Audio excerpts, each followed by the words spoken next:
Esta es la iglesia Puerta de Esperanza, situada en San Lucas, Zacatepeques, República de Guatemala, en América Central.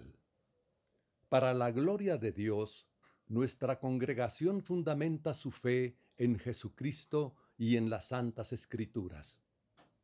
Agradecemos a Dios que hoy se pueda contar con Internet para cumplir con cabalidad el mandamiento de nuestro Señor Jesucristo, que es predicar el Evangelio en todas partes del mundo.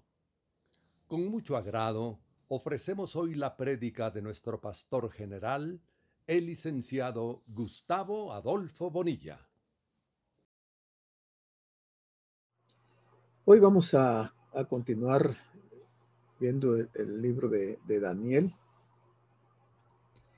Y en este libro de Daniel, aunque estamos viendo la parte histórica de Daniel, dentro de esa historia hay muchas verdades bíblicas y muchos principios bíblicos que yo quiero resaltarlos para que no sea simplemente el conocer algún aspecto de la historia. La historia es buena, pero tenemos que aprender de la historia. Y en este caso, Daniel nos da algunos pasajes importantes. Siempre al finalizar un año, a mí me gusta hacer alguna pequeña reflexión y también invitarlos a todos ustedes a que hagan esa reflexión. Creo que en términos generales, en el aspecto material y tal vez financiero, todos hemos estado bendecidos por Dios. Pero también me recuerdo que el año pasado les mencioné acerca de las metas y de los objetivos. Yo no sé realmente cuántos de ustedes se trazaron metas y objetivos para este año. Creo que no fueron muchos, algunos pocos lo tomaron con seriedad.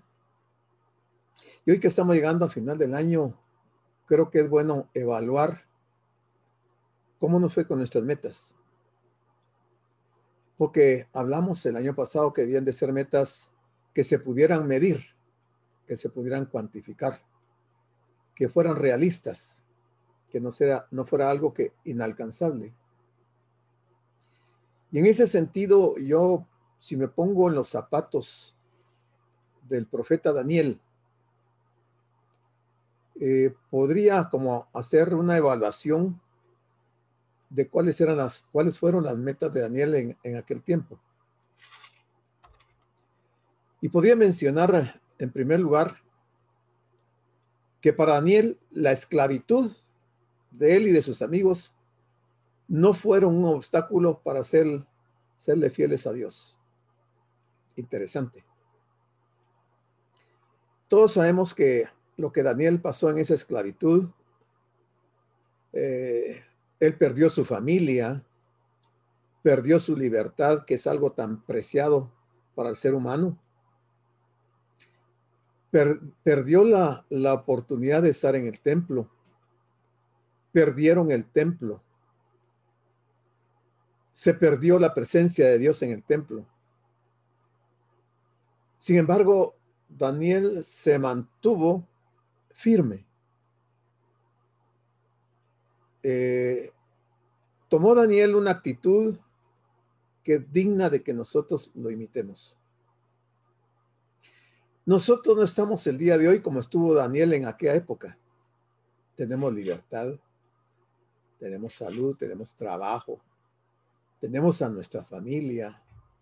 Estamos reunidos en forma virtual, pero estamos reunidos para adorar a Dios. O sea, estamos en mejores condiciones que Daniel.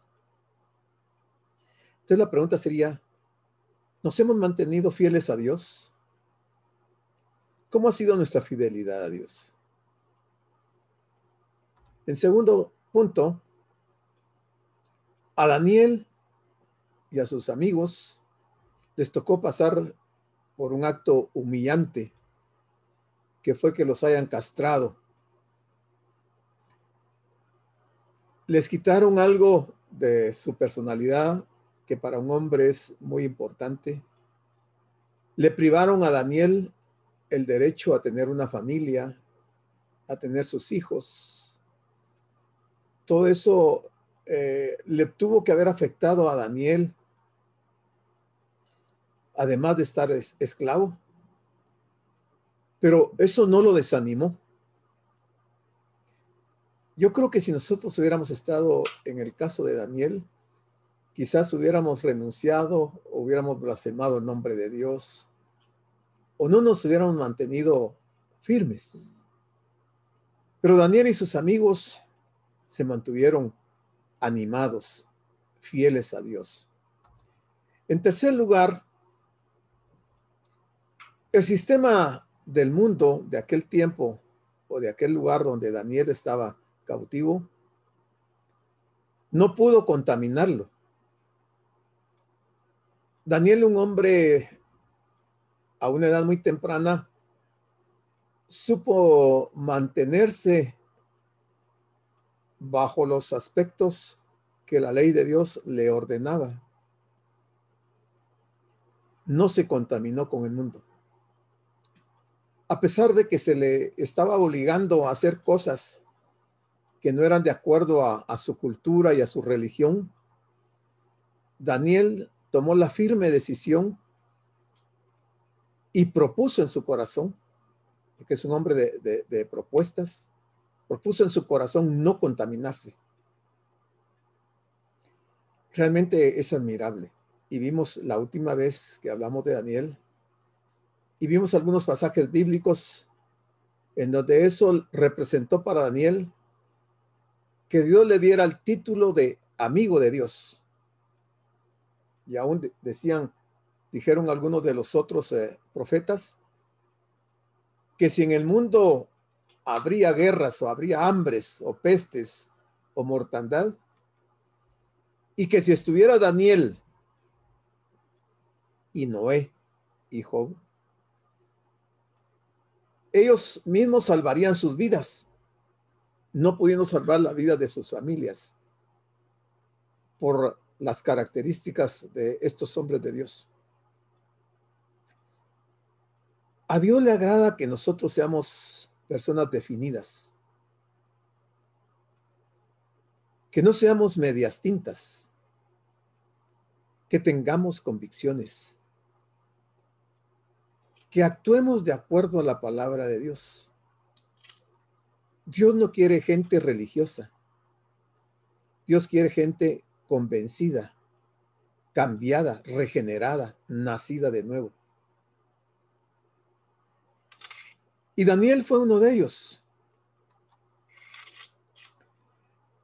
En cuarto lugar, podemos ver que las costumbres paganas no pudieron doblegar a Daniel y a sus amigos. O sea, el ambiente en que se estaba desenvolviendo Daniel fue el peor ambiente en que una persona puede estar. Pero miren todas las cualidades y atributos de Daniel y sus convicciones. Ojalá nosotros imitáramos a Daniel en nuestra conducta, en nuestra forma de ser como creyentes. Yo preguntaría, ¿qué es lo que nos tiene esclavizados a nosotros? ¿Nos tiene esclavizado el trabajo, el dinero, la empresa, la familia, el deporte, los estudios? ¿Quién es el que nos tiene esclavizados? ¿Qué cosa nos ha esclavizado que no nos deja tener libertad para adorar a Dios, para servirle a Dios? ¿Qué cosas nos han desanimado? ¿Por qué hemos perdido el interés por las cosas de Dios? ¿Por qué ya no nos interesa su palabra? ¿Por qué ya no nos importa adorar a Dios en espíritu y en verdad? ¿Por qué del desánimo de no conectarnos en las reuniones? ¿Qué es lo que nos tiene atados? ¿Por qué nos hemos apartado de Dios? ¿Qué cosas tan importantes han ocurrido en nuestras vidas que han hecho que nos apartemos de Dios? ¿Por qué le somos infieles a Dios? Oímos la lección de hoy en la mañana que nos dio hermana Silvita y hablaba del periodo en el que ya hemos entrado. Ya estamos en ese periodo. Estamos en el principio de los dolores de la gran tribulación. Se avisora la venida del Señor y como que estamos en un mundo diferente que no comprendemos que el tiempo se terminó. No reaccionamos. Algo está pasando dentro de nosotros. Pero Daniel nos da algunas razones importantes en las condiciones en que él vivió. Yo los invito nuevamente a que hoy, que es el último servicio del año 2020 y que estamos a pocos días de iniciar el nuevo año, hacer un compromiso con Dios.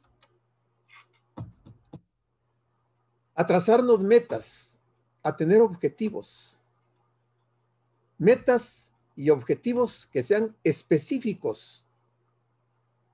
No prometerle a Dios por prometerle, sino conscientemente presentarnos delante de Dios y decirle qué es lo que queremos para el siguiente año.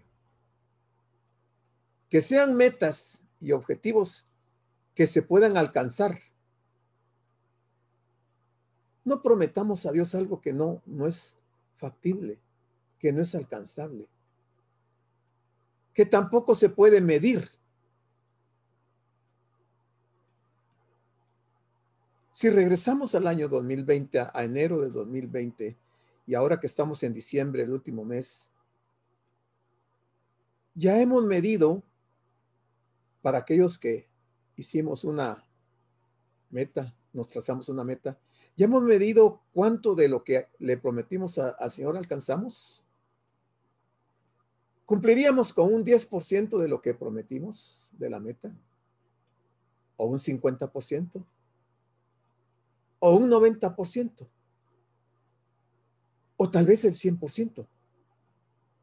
¿Ya lo hemos medido? Porque si no medimos las metas y los objetivos, definitivamente estamos como los pilotos de los aviones, que estamos navegando pero sin instrumentos y no sabemos cuál es la dirección que llevamos.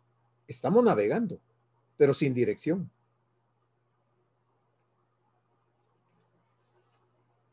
Las metas y los objetivos deben de llevarse también a un cumplimiento en el tiempo.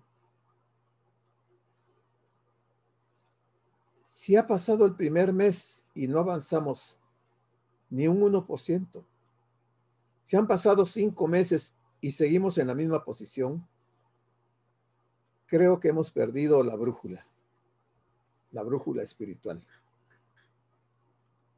Tenemos que ser realistas. Yo no le digo que me diga a mí cuál es su meta para el otro año. Pero como cristianos no podemos iniciar un año a ciegas, sin metas, sin objetivos, y empezar el año a lo que caiga, a lo que venga, y hacer lo que se nos ocurra hacer. Porque entonces no hay objetivos específicos. No sabemos si se van a poder medir, si los vamos a alcanzar, si el tiempo va a ser suficiente para ello. Pensaba yo que, viendo el libro de Daniel,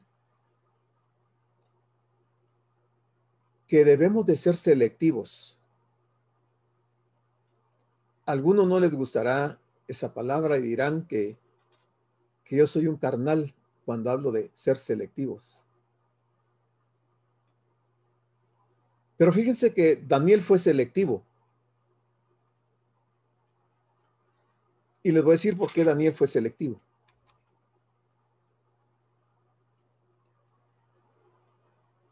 Aquí tenemos una imagen de lo que vamos a ver en este día y tal vez no terminemos, pero vamos a ver algunos aspectos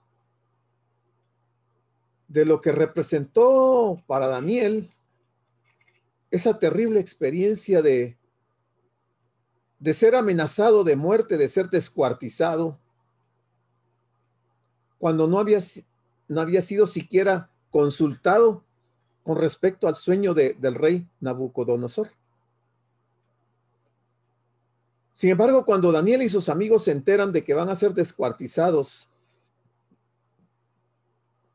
y en la fe y la confianza que Daniel tenía en su Dios, que no es diferente al nuestro, lo diferente somos nosotros, porque no somos como Daniel, no tenemos el carácter, el temple, el aplomo, la certeza, la convicción, la responsabilidad que Daniel tenía en su relación con Dios. Pero decía que Daniel fue selectivo.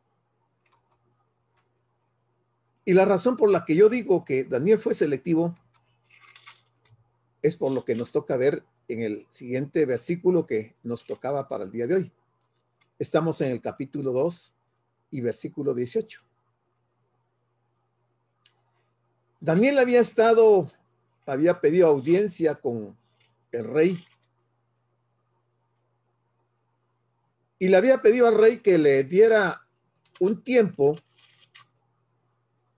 y que él le iba a mostrar el sueño y la interpretación del sueño. Dos asuntos importantes. Uno era el sueño y el otro era la interpretación del sueño.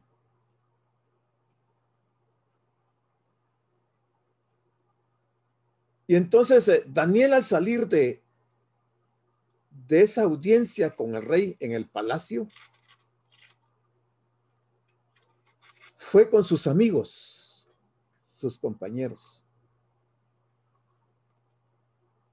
Fue con aquellos que tenían la misma fe y la misma confianza en el único y verdadero Dios. Daniel no fue a consultar a los caldeos, ni a los magos, ni a los adivinos, ni a los hechiceros,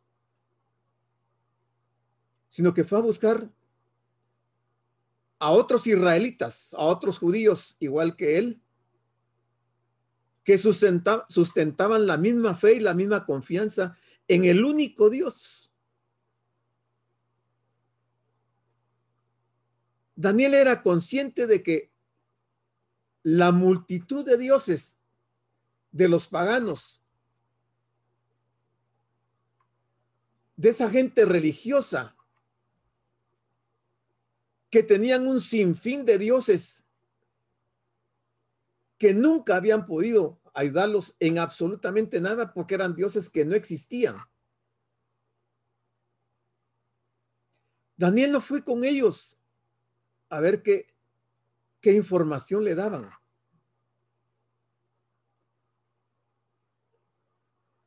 Era un reto muy importante para Daniel y sus amigos. Porque si Dios no le hubiera revelado el sueño y la interpretación del sueño, esta historia no estaría escrita en la Biblia. Pero su confianza era tan profunda por la relación tan estrecha que tenía con Dios, que él estaba seguro que Dios le iba a responder. Se habían terminado los 3 años de instrucción a que había sido sometido Daniel y sus amigos para que les enseñasen todas las costumbres de Babilonia y aprender toda ciencia y asuntos de estado del país de Babilonia, del imperio mundial de ese tiempo, de ese momento. O sea, Daniel había concluido exitosamente sus estudios, pero no confió en su sabiduría. No confió en lo que había aprendido. las religiones paganas no le hicieron a Daniel cambiar a su Dios.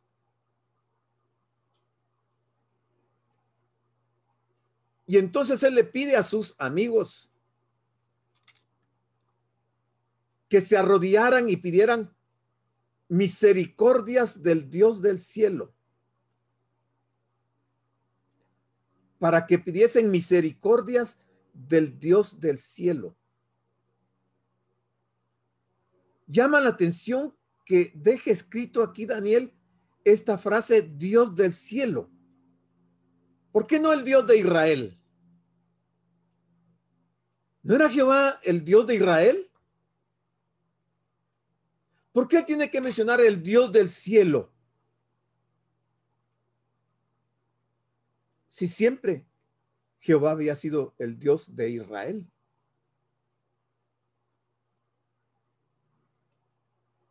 Pero vamos a ver por qué Daniel está hablando del Dios del cielo y no del Dios de Israel.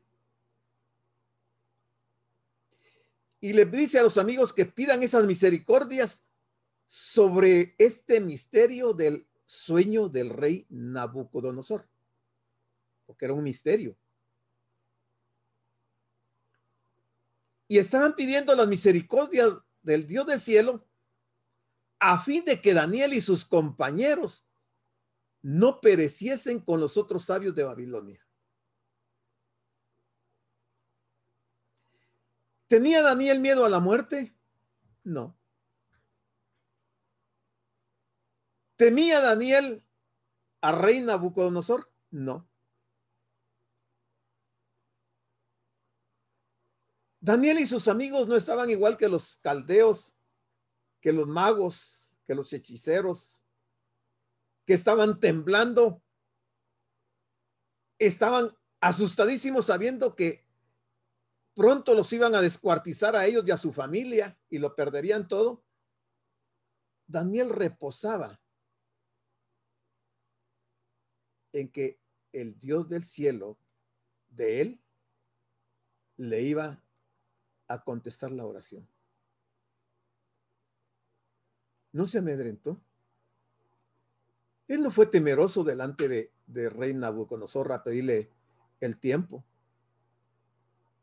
Él fue con un aplomo interesantísimo ante la gravedad de la petición del rey. Él no vaciló.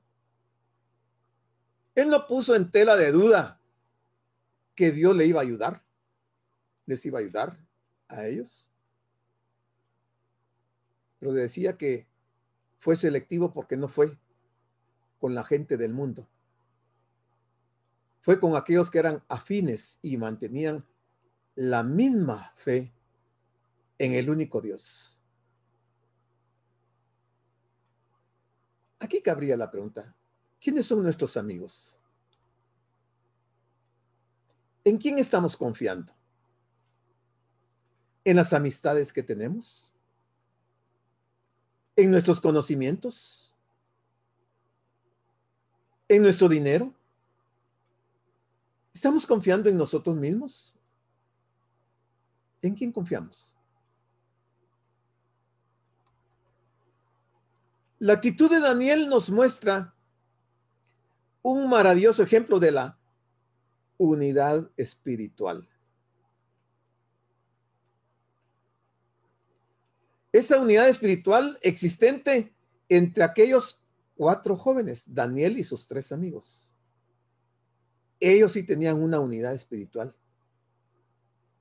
Y Pablo nos dice que qué comunión tiene el creyente con el incrédulo. Ninguna. Daniel nos enseña que debemos de tener una unidad espiritual entre nosotros mismos. Por muy delicada que sea la situación, nosotros vamos a confiar en Dios. El hombre no puede hacer absolutamente nada. Aquí Daniel nos va a enseñar en este capítulo que Dios es el que quita y pone reyes, no es el hombre. El hombre puede tener muy buenas relaciones a altos niveles de las jerarquías políticas, pero es Dios quien mueve las piezas. No depende si tenemos una amistad o una influencia de algún personaje importante dentro de las autoridades. Nosotros tenemos al mismo Dios que ha puesto esas autoridades. Y Dios no nos va a desamparar jamás. Porque Él ha comprometido su palabra de bendecirnos y lo va a hacer. Aunque la gente haga berrinche y patalee y diga cualquier cosa, nosotros dependemos de Dios. No dependemos del hombre, ni de las circunstancias, ni de las cosas del mundo. Nosotros dependemos de Dios. Cuando dice que pidieran misericordias, debemos de definir la palabra misericordia. La misericordia es un atributo de Dios, en cuya virtud perdona los pecados y las miserias de sus criaturas. O sea, lo que Daniel y sus amigos estaban pidiéndole a Dios era el perdón de sus pecados y miserias de sus criaturas. ¿Se recuerdan que el domingo en la reunión que tuvimos, el domingo pasado, yo no prediqué ni di la enseñanza, fueron la hermana Carmencita y el doctor quienes dieron las enseñanzas? Pero al final, cuando yo pasé, leí un pasaje de una de las oraciones de Daniel, que justamente fue de Daniel. La confesión que Daniel hace en ese capítulo 9 de esa oración, y tuve que derramar mis lágrimas ante la palabra de Dios. Al sentirme un miserable delante de Dios, porque yo tampoco he sido el mejor servidor de Dios. Yo también le he fallado a Dios. Pero reconozco y reconocí el domingo que le había fallado a Dios y le pedí perdón. Porque yo quiero que Dios tenga misericordia de mí y que tenga misericordia de mi familia y que tenga misericordia de ustedes que son el pueblo de Dios, que nos congregamos en Puerta de Esperanza. No, nosotros no tenemos ningún mérito propio por el cual presentarnos delante de Dios para exigirle que haga lo que nosotros queremos. Nosotros debemos de humillarnos ante la presencia de Dios, ante su palabra, y reconocer que somos pecadores, que no merecemos de la gracia de Dios, que le hemos fallado a Dios, que le prometemos a Dios tantas cosas y no le cumplimos, sin estar en una esclavitud como estaba Daniel.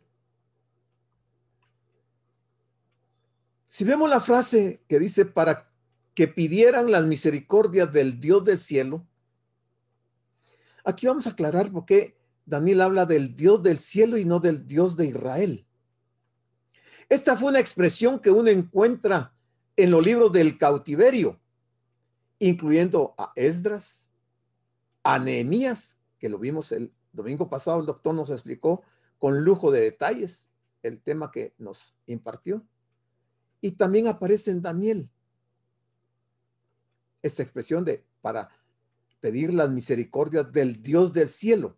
Está en Esdras, Nehemías y Daniel. Y aquí está la razón, mire, y póngale atención. Ojalá que esto quede grabado en su mente, en su corazón. Y es que después de la partida de la gloria de Dios de Jerusalén, del lugar santísimo del templo, a él se le llamaba el Dios del cielo. Ya no estaba en Jerusalén, ya no estaba en el lugar santísimo del templo, porque el templo había sido destruido. Pero no fue tanto la destrucción que Nabucodonosor hizo del templo, sino que la destrucción del templo se había dado unos años antes, precisamente por los judíos, por los israelitas, por los sacerdotes, por el sumo sacerdote. Habían destruido el lugar santísimo del templo, lo que hizo que la presencia de Dios se apartara del templo. Cuando la presencia de Dios se aparta, no solo del templo, sino de la persona, el hombre cayó en la peor de sus desgracias. Cuando el Espíritu de Dios se apartó de Sansón, Sansón se suicidó. ¿Para qué se quiere la vida si Dios lo ha abandonado a uno? Cuando la presencia de Dios se apartó del rey Saúl, Saúl enloqueció y fue a consultar a la pitonisa, lo que hizo alejarse más de Dios y provocar la ira de Dios. Pero todo eso sucede cuando el Espíritu de Dios se aparta de uno. Y nosotros bajo la dispensación de la gracia decimos, es que como estamos bajo la gracia, no importa lo que yo haga, Dios está comprometido a no abandonarme. Recordemos que Pablo nos dice que podemos apagar al espíritu, que podemos entristecer al espíritu de Dios. Y eso nos va a llevar a situaciones espirituales muy complicadas. Pero estos jóvenes hebreos sabían que Dios no residía en algún templo pequeño en Jerusalén, mucho menos en ese momento, en ese tiempo. Él, o sea, Jehová, era el Dios del cielo. Pero fíjense que las cosas en el sentido espiritual, el hombre en su relación con Dios, en este caso los judíos, habían tenido una experiencia hacía algunos años donde Dios les había hablado claramente y les había advertido. Pero sucede que como cuando pasa el tiempo, se nos olvida la palabra de Dios. Y creemos que a Dios también se le olvida, pero a Dios no se le olvida absolutamente nada de sus palabras, de sus promesas, de sus advertencias.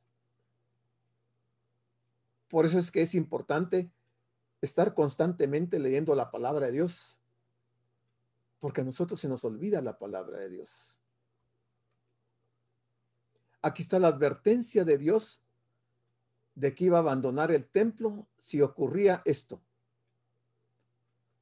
Cuando Salomón inauguró el templo y Dios se le apareció a Salomón en esa inauguración del templo,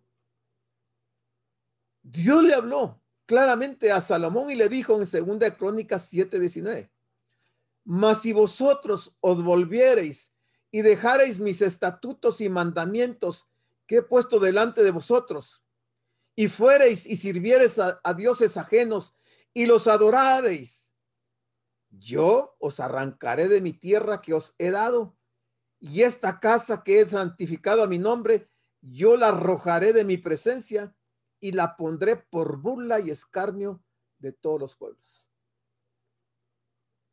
¿Verdad que todos entendemos estos dos versículos? ¿O hay algo difícil? Hermano, sea sincero, sea honesto, dígame. Si no entiende estos dos versículos, dígame y yo le aclaro. ¿Quién no entiende estos dos versículos? Y no tenga vergüenza. No lo sé. ¿Alguien no entiende estos dos versículos? ¿No sabe qué está hablando Dios aquí en estos dos versículos? ¿No lo sabían los israelitas? ¿Saben ustedes que en el tiempo del profeta Daniel, los 24 sacerdotes de las 24 órdenes sacerdotales y el sumo sacerdote al frente de ellos, o sea, 25 en total, dentro del templo, se pusieron a adorar al sol, se pusieron a adorar a los dioses paganos, a Tamuz, a Baal, dentro del templo, en el lugar santo, estaban adorando a otros dioses. ¿Y qué decía la palabra de Dios? Si vosotros os volviereis y dejareis mis estatutos y mandamientos que he puesto delante de vosotros, y fuereis y sirviereis a dioses ajenos y los adorareis, yo os arrancaré de mi tierra que os he dado, y esta casa que es santificada a mi nombre, yo la arrojaré de mi presencia y la pondré por burla y escarnio de todos los pueblos. Habían pasado como 400 años cuando el Señor había dicho esas palabras, y ahora se está cumpliendo la ejecución de esta advertencia. Para Dios no existe el tiempo. El pueblo de Israel, dirigidos por los sacerdotes y el sumo sacerdote, cayeron en una idolatría terrible. Los dioses ajenos. Puede ser que algunos de nosotros tengamos dioses ajenos. Hagamos un examen introspectivo y revisemos, porque es probable que por lo menos un dios ajeno maneja nuestra vida.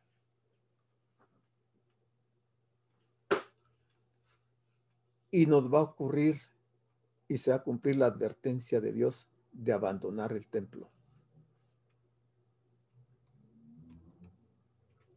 En Ezequiel, que fue llevado en la segunda incursión que Nabucodonosor hizo a Israel, a Jerusalén, y se llevó al segundo grupo cautivos, ahí va Ezequiel. Primero había ido Daniel, ahora en la segunda etapa va Ezequiel. Y Ezequiel en los capítulos del 8 al 13 se relata cómo Jehová abandonó el templo. Aquí se cumplió la advertencia que estaba en segunda de Crónicas que acabamos de ver. Dios cumplió lo que había dicho. ¿Por qué? Porque Israel llevó a cabo lo que Dios les había advertido que no hicieran. Jehová abandonó el templo, lo dejó sin su presencia, por lo cual vinieron muchas desgracias al pueblo de Israel. Todo esto se cumplió con la invasión de Babilonia al reino del sur, Judá. Acá se cumplió la advertencia dada a Salomón en 2 Crónicas 7, 19 y 20. ¿Por qué? Por su pecado de idolatría y rebeldía en contra de Jehová. ¿Cuántas gentes hay hoy dentro de los templos? Gente idólatra y gente rebelde. Gente orgullosa. Gente soberbia que no se arrodilla delante de Dios y se atreven a levantarle los puños a Dios, amenazando a Dios y haciendo cosas que le desagradan a Él. Están locos. Están fuera de juicio. No saben lo que están haciendo. ¿Quién va a sobrevivir a la ira de Dios? ¿Quién podrá enfrentarse en contra de nuestro Dios? Ustedes saben que a Nabucodonosor el Señor lo convirtió en una bestia. Lo mandó 7 años al campo a comer pasto como comen los bueyes. Se volvió loco. por su idolatría y por su rebeldía, por su soberbia. Dios sabe tratar con los soberbios.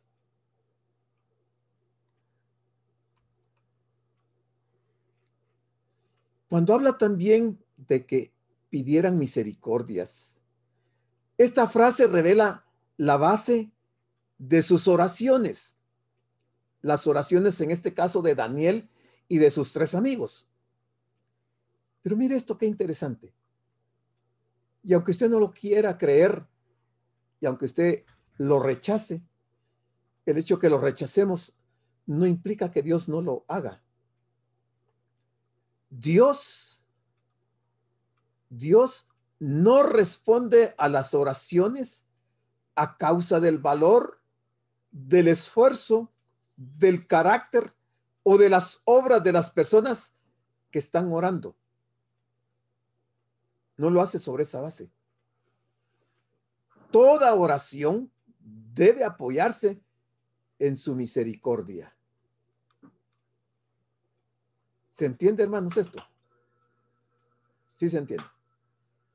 Toda oración debe apoyarse en su misericordia, no en lo valiente que seamos, el esfuerzo que tengamos, nuestro carácter, ni en las obras que hagamos. Es en su misericordia. O sea, en la misericordia de Dios. El orar hoy en el nombre del Señor Jesucristo indica sencillamente que nosotros nos acercamos a Dios no en base a nuestros méritos, sino en base a los méritos de Jesús. Y entonces nos dirigimos a Él para recibir misericordia.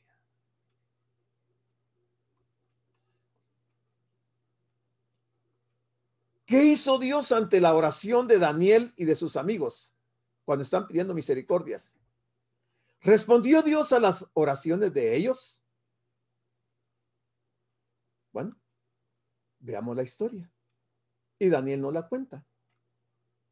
Entonces, el secreto fue revelado a Daniel. ¿Por qué? Porque se arrodillaron, clamaron a Dios, pidieron misericordia a Dios, al Dios del cielo, que ya no estaba en el templo ni en Jerusalén, sino que estaba en el cielo. Y entonces el secreto fue revelado a Daniel. ¿Y cómo hizo Dios para revelarle el secreto a Daniel? En visión de noche. O sea, no estaba dormido Daniel, estaba despierto. Y el Señor le pasó en visión el sueño y la interpretación del sueño. Algo imposible que un hombre pueda hacer. Ninguna religión, ninguno de los falsos dioses puede hacer en lo más mínimo esto que Dios, el Dios nuestro, hizo con Daniel. Revelarle en visión de noche el sueño y la interpretación del sueño. Ante eso, aquí encontramos que la oración de Daniel, que empieza aquí en el versículo 18 y continúa en el versículo 19, dice, por lo cual bendijo Daniel al Dios del cielo. Después de que Dios le da la revelación a Daniel, lo que Daniel hace es bendecir a Dios. No salió corriendo a buscar al rey Nabucodonosor. No fue eso lo que hizo primero. Lo que hizo fue bendecir a Dios. ¿Qué hacemos nosotros cuando Dios nos bendice? Cuando Dios nos revela. Cuando Dios responde a nuestras oraciones, ¿qué hacemos? ¿Le damos las gracias a Dios? ¿Bendecimos a Dios? ¿O vamos con el hermano, la hermana, con el pastor o con el anciano y le decimos, hermano, Dios me respondió y me resolvió mi situación? Y no se le bendice a Dios ni se le da gracias a Dios. Daniel nos está mostrando aquí qué es lo que debemos de hacer. Lo primero es bendecir al Dios del cielo. No es sentirnos campeones Ah, soy Superman. A mí Dios sí me responde. A mí Dios sí me revela las cosas. No, es la misericordia de Dios. La sencillez de Daniel hizo que siguiera postrado de rodillas y bendijo al Dios del cielo. Cuando hablamos de bendecir, ¿de qué estamos hablando? Estamos hablando de alabar, de engrandecer, de ensalzar a alguien, en este caso Dios. Bendecir está contenido en la providencia de Dios. Conlleva, dice también, colmar de bienes a alguien o hacer que prospere. La providencia es el cuidado que Dios tiene de la creación y de sus criaturas. ¿Y cuántas personas bendicen a Dios por el aire que respiramos? Por el mundo en que vivimos, por la salud que tenemos, por la familia que disfrutamos, por el trabajo, por los recursos, por todo lo que Dios nos da, por el techo que nos cobija, por la ropa que vestimos, por el alimento que ingerimos, por el sol, por la luna, por la lluvia. ¿Cuántos bendecimos a Dios? ¿Cuánto le damos gracias? Nosotros pensamos que la forma en que Dios le reveló esto a Daniel consistió en darle el mismo sueño que le había dado a Nabucodonosor. En respuesta a la oración de Daniel y sus compañeros, Dios reveló el secreto, o sea, el contenido del sueño y su interpretación. Y fue dada la revelación en visión nocturna. Yo les voy a contar algo que a mí me sucede con mucha frecuencia. Puede ser que lo crea o no lo crea, pero esa es mi experiencia. La mayor parte de las noches, toda la noche, yo la paso en una conversación con Dios. Y cuando han pasado las horas, empiezo a sentir el cansancio de no poder dormir. No porque no pueda dormir, sino porque Dios me está hablando. Y tengo que pedirle a Dios que suspendamos la conversación y que me deje reposar.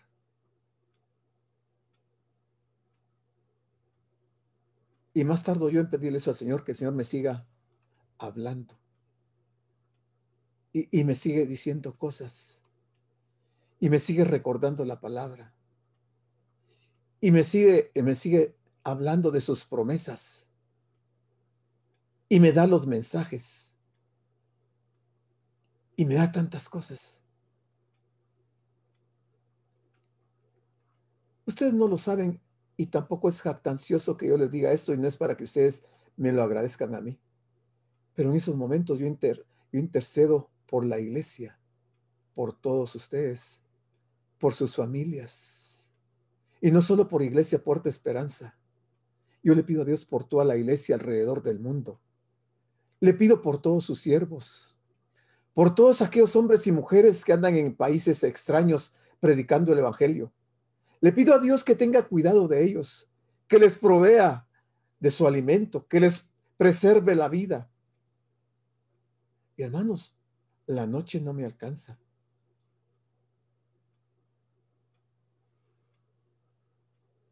Tal vez no debía haberles hecho esta confesión.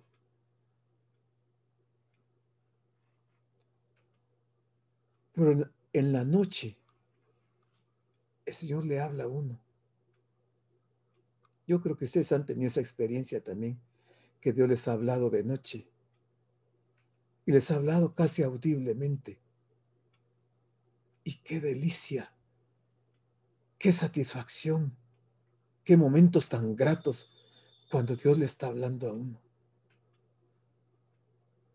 Ahí yo no hablo mucho, ahí yo dejo que Dios me hable. Porque yo necesito que Dios me hable. Ahí Dios me consuela, me conforta. Y ni Gladys, mi esposa, ni siquiera ella se da cuenta cuando mis lágrimas rodan por mi rostro y caen lentamente en la almohada. Y yo no me escandalizo ni la despierto,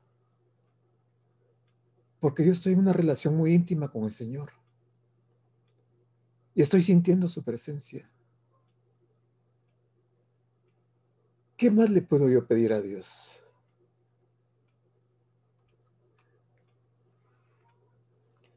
La frase Dios del cielo, más estrictamente, Dios de los cielos, porque no es del cielo, sino que de los cielos. Dicha designación de Dios aparece con frecuencia en los tiempos del exilio babilónico. Como señala Young, este es un exégeta, es el Dios que está por encima de los cielos, es decir, sobre el sol, la luna y las estrellas que los babilónicos adoraban. Además, es un contraste obvio con las supersticiones religiosas de los babilónicos, quienes adoraban al ejército de los cielos. También sugiere la soberanía de Dios, que lo es también de la tierra y de todo el universo. Miren lo majestuoso que tenemos de nuestro Dios. Él es nuestro Dios. Ya quisiera el mundo, ya quisieran las diferentes religiones tener este Dios que nosotros tenemos. Pero es que Dios también es exclusivista, es exclusivo.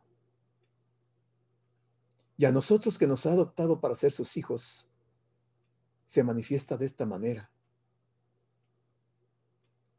Estamos terminando el año 2020.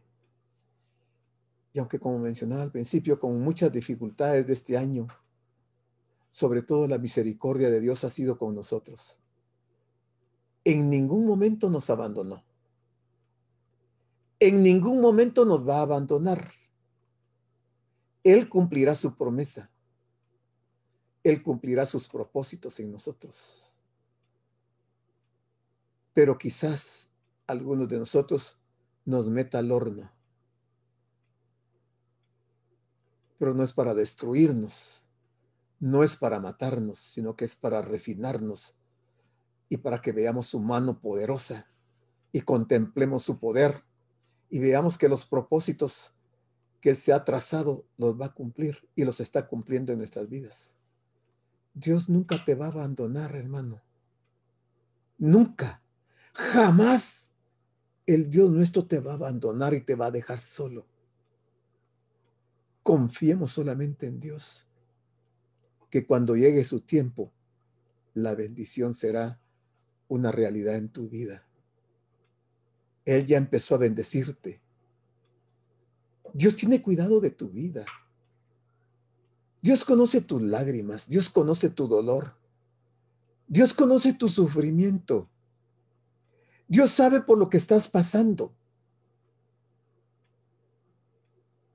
Por dura que sea la prueba, Dios no nos dejará a merced del enemigo, jamás. Dice el versículo 20, no me va a alcanzar el tiempo, hermanos. Yo pensé que iba a terminar el capítulo 2. Son casi 50 versículos y apenas vamos por el tercero, pero dice el versículo 20, y Daniel habló y dijo,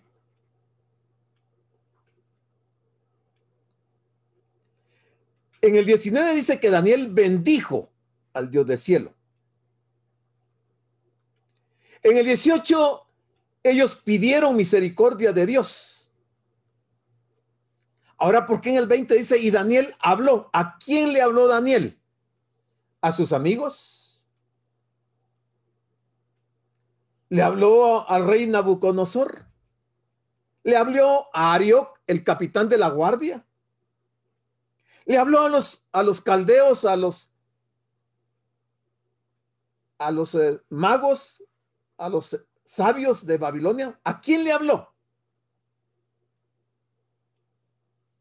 Le habló al Dios de los cielos. Y le dijo, sea bendito el nombre de Dios de los siglos en siglos. Estaba hablando con Dios. ¿Y qué le dijo Daniel a Dios? Sea bendito el nombre de Dios de siglos en siglos.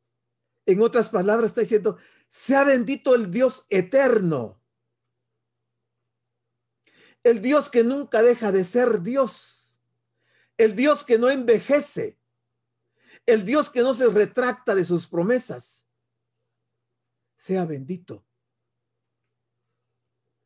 ¿Por qué tiene que ser bendito el Dios eterno? Porque suyos son el poder y suya es la sabiduría. ¿No creen ustedes que es importante que bendigamos el nombre de Dios? Y que le digamos como Daniel le dijo, sea bendito el nombre del Dios eterno, porque suyos son el poder y la sabiduría. ¿A qué poder y a qué sabiduría se está refiriendo Daniel? La reacción de Daniel como hombre de Dios que era, fue expresar su gratitud y de bendecir al Dios del cielo. Se arrodilló y adoró al Dios de sus padres. No sus padres físicos que murieron en la incursión de Babilonia. Le habló a sus padres, a Abraham, Isaac y Jacob. Y Dios no es Dios de muertos, sino de vivos. Arrodillado, adoró a Dios. La fe de Daniel y la fe de sus amigos provocó la manifestación de la misericordia de Dios. Aquí está el secreto, hermanos. Aquí está el secreto. Si adoramos a Dios, si bendecimos a Dios, si reconocemos su grandeza, si reconocemos su sabiduría, si nos postramos delante de Él, si clamamos por su misericordia,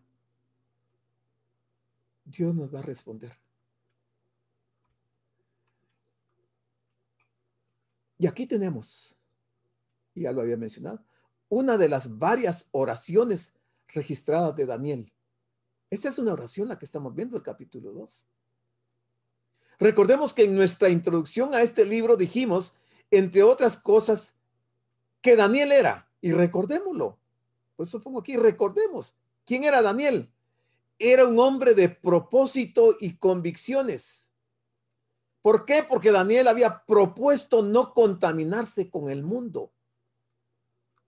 Tenía convicciones profundas en su vida. El mundo no lo pudo doblegar.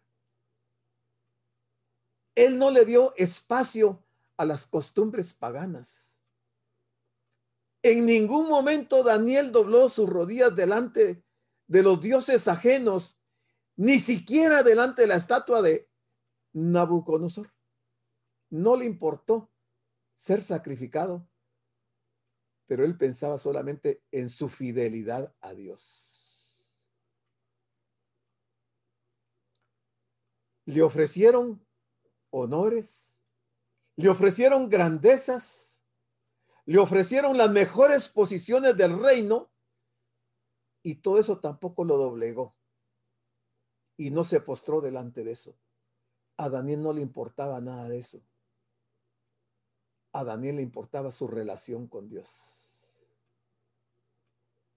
¿Cuánta gente hoy en las iglesias,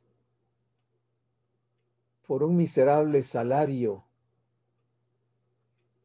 por unas pocas horas extras que no representan nada, abandonan a su Dios.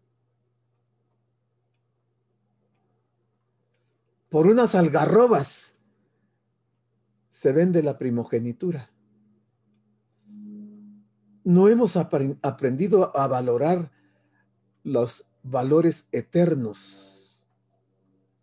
Perdemos de vista nuestra nacionalidad eterna, celestial. El mundo nos envuelve con lucecitas, con cosas perecederas que no van a perdurar, que durarán un tiempo y se acabarán. Las cambiamos por la presencia gloriosa de Dios. Qué miserables somos. Qué malagradecidos somos con Dios. Daniel era un hombre de oración. Además de ser un hombre de propósito y convicciones, era un hombre de oración. Un hombre que oraba a Dios y Dios le respondía.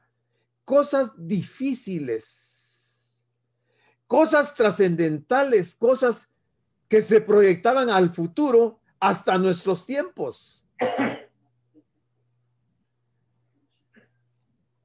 Daniel era un hombre de profecía. Fíjense que en esta experiencia que tiene Daniel del capítulo 2, Daniel todavía no era profeta. Ni una sola profecía habían salido de sus labios. Y sin ser profeta, simplemente ser un adolescente que había sido educado por sus padres en el temor reverente a Dios, se mantuvo en la línea de Dios y Dios lo premió y lo convirtió en profeta. Es que solamente Dios podía revelar este secreto a Daniel. Y esta fue su gran oración de agradecimiento. Oración de agradecimiento.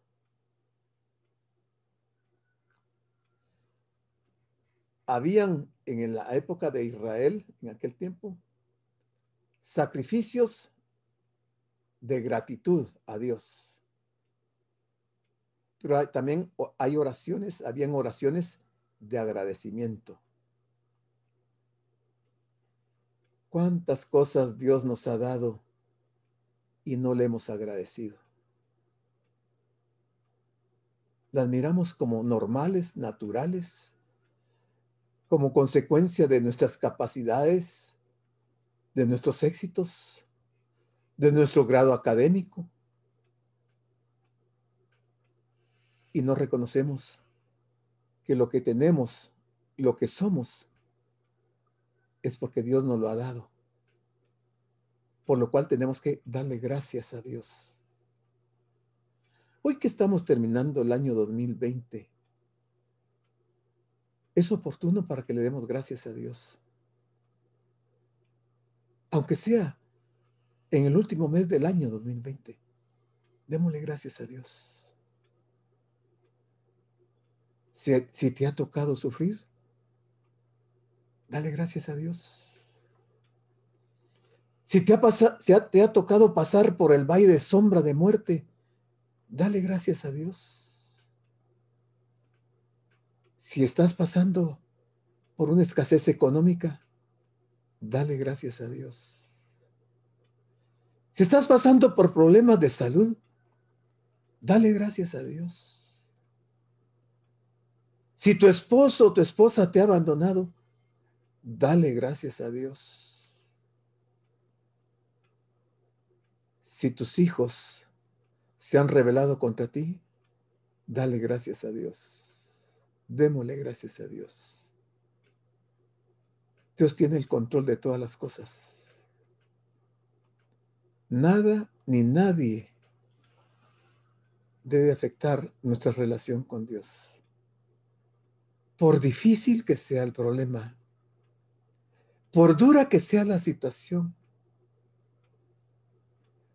porque la escasez sea tan grande, no importa, démosle gracias a Dios. No importa. lo que estemos pasando. Recordemos que el apóstol Pablo nos dice que no hemos sufrido hasta la sangre, hasta la muerte. Recordemos lo que nuestro Señor pasó en la cruz del Calvario.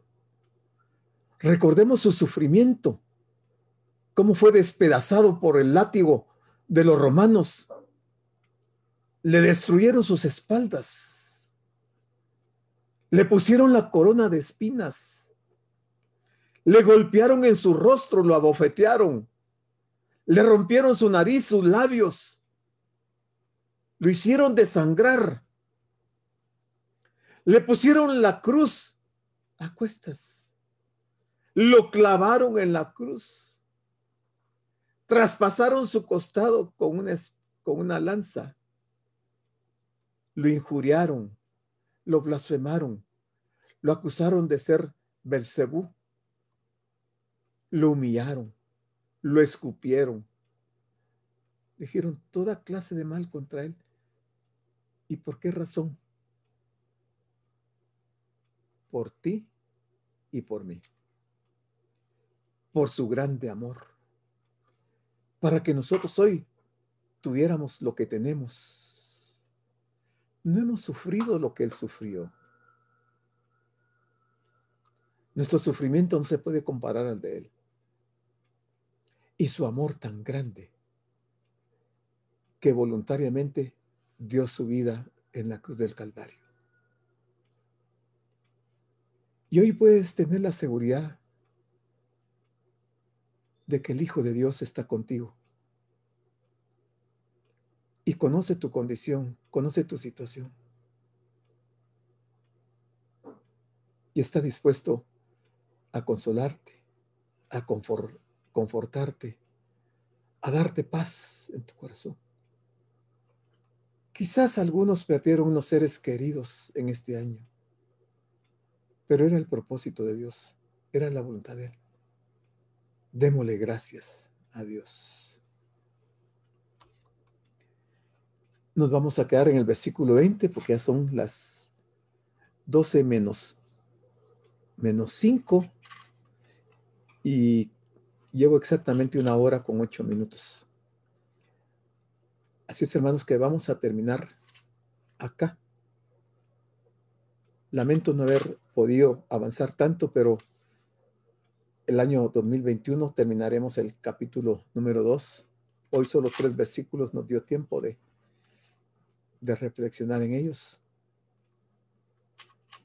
Yo espero, hermano, que el próximo año sea un año de mucha bendición para tu vida, para ti, para tu familia.